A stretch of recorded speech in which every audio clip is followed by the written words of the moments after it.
Have you ever noticed that the higher you rise in leadership, the more criticism follows you? The employee who never leads rarely gets criticized. The person who has never taken responsibility rarely gets attacked. But the moment you step forward to lead, suddenly people have opinions on how you should do it, on how you should live your life, on how you should do many things. Some will criticize your decisions, some will criticize your methods, some will criticize your personality, and some will criticize you simply because you are visible.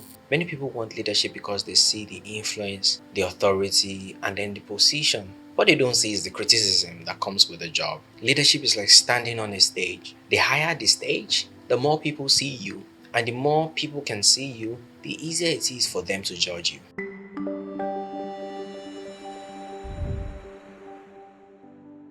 Hi, welcome to another episode of the Life Podcast. I'm still your host, Tobi Olubi, and today we're talking about how to handle criticism as a leader. Not how to avoid it, not how to silence it, not how to fight it, but how to handle it. Because oftentimes criticism is not a sign that you are failing, it can be a sign that you are leading well. Now let's break it into sections. First section, we'll talk about why criticism is inevitable. One of the greatest mistakes young leaders make is believing that if they do everything right, everyone will love them and no one will criticize them. This is simply not true. Now imagine a football coach. If the team wins, some people will say he should have won by more. And if he loses, others will say, why did he lose and that he should be fired? No matter what happens, criticism always comes. Now think about a company manager. If she pushes for higher performance, people will say she's too demanding or she's micromanaging. If she becomes lenient, others will say she's too weak. The same action can be interpreted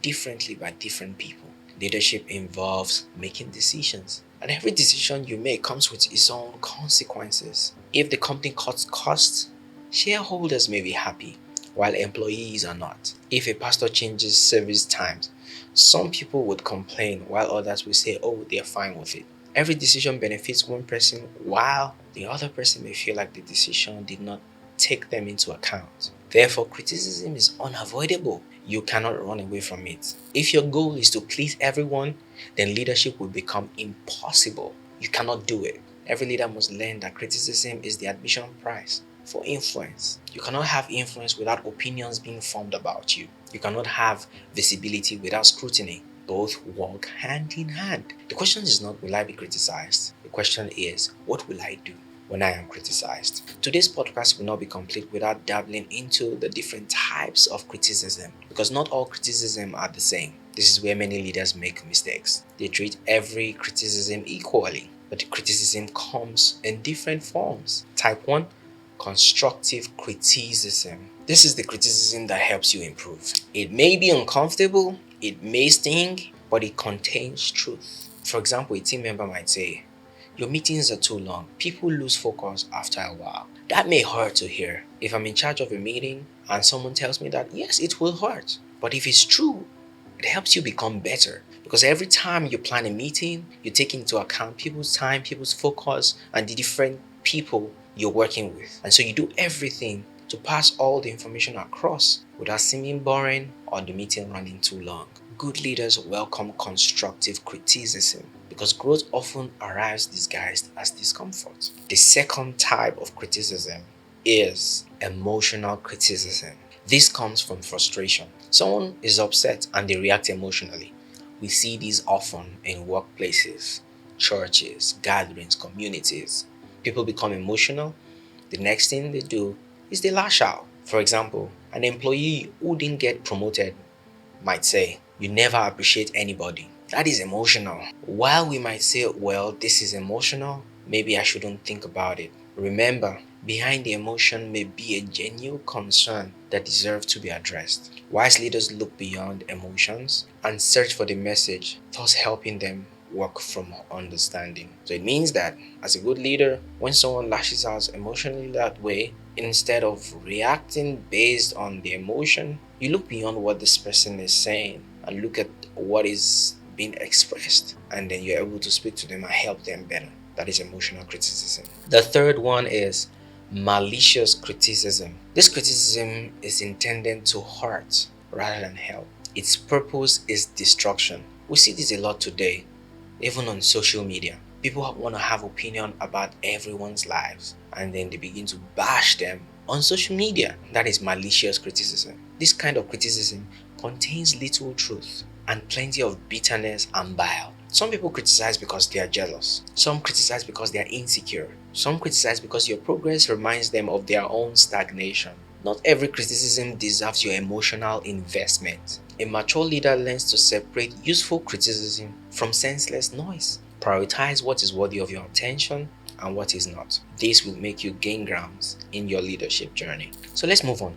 Why does criticism hurt so much? Let's be honest. Criticisms hurt. They hurt really badly. I'm sure many people in leadership might have experienced this before. And no matter how strong you are as a leader, you still feel it. Why? Because you are human. Most leaders work hard, they sacrifice time, they carry responsibilities, they solve problems nobody sees. Then one negative comment can overshadow 1,000 positive ones. Imagine planning a project, 99 people praise it, and one person on the team criticizes it. Guess which comment you remember? The negative one. And that's human. Human beings are wired to focus on threats, and criticism feels like a threat. That's why leadership requires emotional discipline.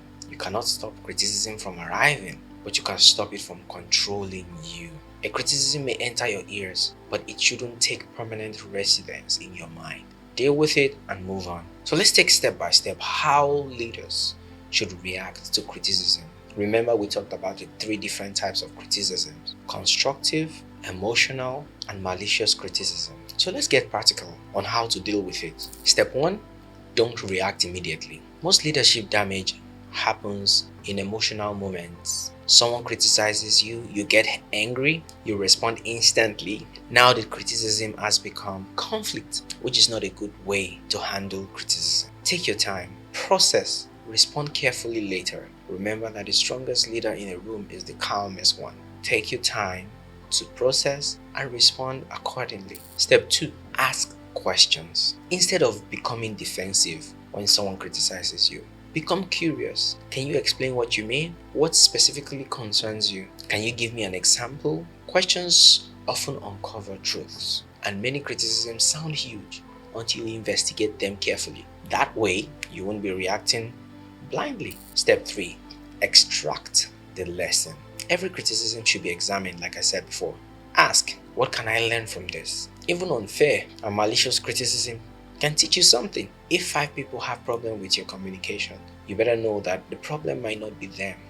You need to look inwards. Perhaps your communication needs improvement. Growth-minded leaders look for lessons everywhere. Like I said, look inwards before pointing fingers to other people. Step 4, make adjustments when necessary. Like I said earlier, criticism may reveal a blind spot, something you did not know, something you might not be seeing. There is no shame in improvement. The goal is not to be right, the goal is to become a better leader, because strong leaders are teachable. So let's take a few real-life examples of handling criticism. Take a newly promoted manager who wanted to improve productivity. He introduced stricter deadlines. Employees began to complain. At first, he thought, these people don't just like discipline. But after listening carefully, he realized that some of those deadlines were unrealistic. He adjusted them, then productivity improved. One thing that happened was that the criticism helped him become a better leader. You see how that works. Another example, let's take a business owner. A business owner received negative online reviews. His first instinct might be to argue or to make people argue with those reviews. But instead, he can study the reviews, take time to pour into the data, and then he might notice recurring complaints about customer service. So what can he do? He can retrain his staff. After this, sales might increase because criticism is a valuable feedback. One last example before we go. A pastor introduced changes to church programs. Some members complained. Instead of reacting emotionally, he called other leaders who were leaders of cell groups to understand what could be done. He began to hold listening sessions. He realized that people were not opposed to the vision. They simply didn't understand it. And remember, change can be very difficult for people without explaining why this change is occurring. So what happened? Better communication solved the problem. Many leadership problems are not vision problems. They are communication problems. As we close, remember this. If nobody criticizes you, You may not be leading something significant because every leader who has ever led has faced criticism one way or the other. Learn from it, grow through it, filter it, but don't fear it. The goal is not to become a leader who never gets criticized. Such a leader does not exist. The goal is to become a leader who becomes wise, steady, and focused despite criticism. Thank you for joining me on today's episode of the Life Podcast. If this conversation has helped you, kindly share with another leader who's experiencing the weight of criticism in this time. See you next time.